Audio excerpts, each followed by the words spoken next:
you explain this? So, this is a water bottle, which everyone has. It's just got normal water in it. And this is a little tube, and you can get it from Costco. Oh, so it's not a straw, is it? No, it's like a tube. Okay. It's like, and you chop the tube up. And I basically put it in the water, and to warm my voice up, I just like sing into the tube. So okay, let's do it right now. Can we see it? Yeah. So it would go, and you have to be very loose in your cheeks. So why are you laughing? Like almost. I'm trying not to laugh because otherwise your face is like it I'm going to do it wrong. So anyway, go on. This just reminds me of being a kid and doing stupid things in classes. Yeah, you could be a bit more silly with it. So before you're about to go on stage, you do this? Yeah. How long do you do it for? I probably only do it for 5 minutes or so. So I've done normal vocal ones as well, but this is just tops it up. So you would literally sing into the song? Yeah, I just kind of do little scales and stuff. Could we hear what that sounds like if you don't mind? Yeah, I mean I do like that one I just did, or I go like... That's good. Listen, you're performing tonight. Yes. Cool little venue here in Camden. It's quite iconic. Yeah, it is. It is. What does it feel like to be here? And have you got family and friends coming? I briefly met your lovely mum. Yes. So first of all, it's really cool. I mean, at the start of this year, I'd never gone on tour before. I did 2 tours, one with Nina Nesbitt and one with Shawn Mendes this year, and now this is my official first tour. So exciting. That's really, really cool. And this is your own dressing room. This is my dressing room. How is this different to, say, when you were on tour with Shawn? Okay, well, what sort of space did Shawn give you on tour? It all depended on the venue, but obviously in the... No excuses. You know, when he played the bigger ones, I would get a lot. Too much. Did you? He gave you a great space. I mean, they have so many rooms in those big You're places. supposed to get a box at this point. I know. You just don't appreciate it. So it's very humbling to come back into these ones after the Shawn tour. Oh, right, so this is basic in comparison to what you've had. No. Oh my God, you've been spoiled. I have been spoiled, but I'm so glad that we can come back and for me to work my way up. And So what did you get used to? What was in the other dressing room? I mean, there's a lot of space. There's probably more than one Wi-Fi. There's not really that many differences. Okay, I mean, I might have a whole shower room with 7 showers, which is way too... God, Shawn, you really need to shower that much. Okay. And did you have any extras like food, beverages? Yeah, I mean, there was always a rider. But I have a rider. I mean, I have about... On my rider, it's very simple. Some people want green M&Ms and all that. I just want like 20 bottles of water. And we all know why. And in the UK, I have some beer as well. So I have some beer in the fridge. So to be on your own tour, aside from having a smaller dressing room, it's pretty exciting. Yeah. Because it's you as the headline act. People are actually coming to see you. Yes. How does that feel? It's a big compliment, you know, and it's very exciting. And what's something I really care about when I think about my music is the performance, the live aspect of it, and these shows I'm playing solo, I'm playing by myself, and people are getting a chance to see me before band and all that kind of thing. Is it just acoustic? It's acoustic, electric, keys. I move around. But it's not going to be this way forever, so I'm excited for them to see it now. Do you feel more nervous doing your own headline show, and it's quite intimate in the sense that you can see everyone's faces, I think, than you would have doing the bigger show? Oh, yeah. Really? Yeah, 100%. How come? Because I would just think the bigger shows would be so daunting. Yeah, but then they're really not. I mean, every show, 10 minutes beforehand, I'm super nervous. I mean, that always happens, but I think that's very healthy. Yeah. But, you know, with Shawn, we play some really big places, but in the intimate ones, you can really feel and see people's reaction when the bigger one is it's kind of a sea of people. So I remember after I came off the Shawn tour, I did my second headline show in London, and I mean it was 250 people, but I remember feeling more nervous for that than every Shawn gig combined. Like they were wonderful. It's funny because today I heard him do his live lounge, and I remember meeting him. I think it was two and a half years ago, and I remember him being so green to everything, and nobody really thinking that he would do well, because when the music was played, everyone was like, he's this little boy singing grown-up songs. Sure. It's not going to work. And seeing him go full circle and how hard he's worked to be at this point, and then thinking today, coming to see you, I couldn't help but think, wow, like, it's almost like James is where Shawn was. Sure. Because Shawn was on Vine and all that, doing his own thing, and he's starting his journey now. In some ways, I think you're even ahead of where Shawn was 2 years ago, in the sense that you've supported someone like him. Sure. He was about to be on the Taylor tour yet. He hadn't done the Ed Sheeran. Well, I think because of how successful he was online, he got thrown into a lot of things. When I had more time really when not a lot was going on for me to be at home and learning electric guitar a bit more and you know. It's insane. It's amazing.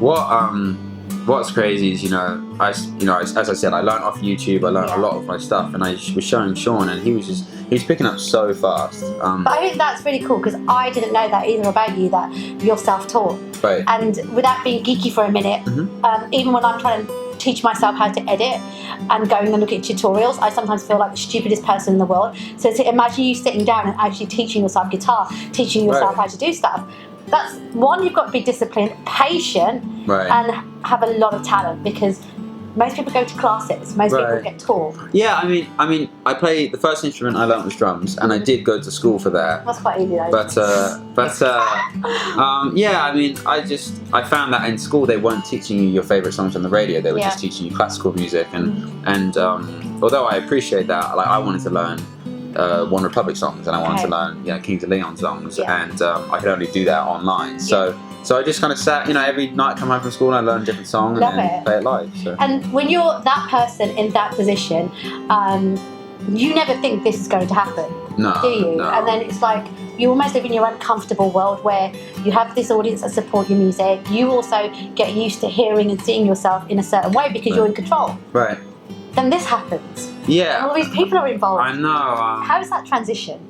I think first of all, it's a very tricky transition. I think when you establish yourself as a cover artist online, to suddenly get people to start caring and listening about your own music, that is hard. And some people do better at it than others. But thankfully, people were really accepting of me as a songwriter and what I had to say. And the album, I know you've been recording it and you've been lucky enough to be all over the world recording it. How's that been going? It's been going great. Exciting? It's exciting. It's kind of nerve-wracking as well.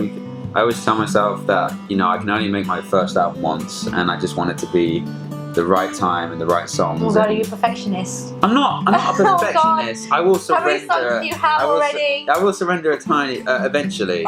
But yeah, I want it to be right, and I want it to be something I'm proud of. Do you have way too many songs already? We have a lot of songs. I don't know. We're choosing from over 100 songs, and there's 12 are going to be on an album. So.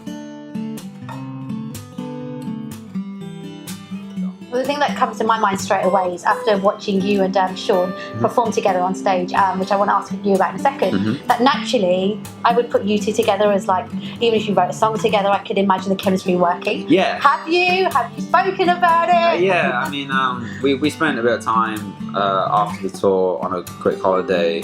You went on holiday together, that's so sweet. Oh. Well, it wasn't just us two, there was other people, but still. Were you like lifting with him? No, I let him do that. Did he not get you? I went to the gym with him one morning, and I just played basketball the whole time. He's hench. He's big. Where does that come from? It's just like, so you had this little holiday. Yeah. Not just them, there were other people there as well. Yeah, other people. What happened during this holiday? We just, there was a piano where we were staying, and really inspiring view. So we always sat down with a guitar and piano. It sounds like a movie, It's like some old school thing that you'd expect someone like Stevie Wonder to do. I love the thought of you just sitting there playing piano. Right. And would you just literally just sing stuff, or were you like at that point writing something with a mission in mind? No. It certainly wasn't forced at all. We just, anything that came out of my mouth, we'd write it down or record it, and we start some cool things. So I don't know. Who controls it? Like, is there anyone that at some point says, "All right, you know what? Chill out, mate. No, you really need to chill now. Let me take charge." No, I think we both respect each other's ideas and opinions, and just have fun writing together and working together. So did anything come from it? Half things. There's no whole things. Half things. We'll see where they end up. I hope they become whole. Yeah. That would be so cool. And are they slushy songs, or are they like bad songs? No, I think they're cool. I think they're cool songs. Yeah. For all the times that you rain on my parade, for all the clubs you can't use in my name, you think you broke my heart, oh girl, for goodness sake. On stage, you and Shaun did a mashup. Yeah. I'm going to put clips so everyone can watch it. I watched it over the first time. I'm so crap that I missed it, but it was so cool. Thank you. and it was so unexpected what you guys did. For those that didn't see it, how did that happen? I know it was the last day of Toronto. Yeah, What happened? that's when we performed it.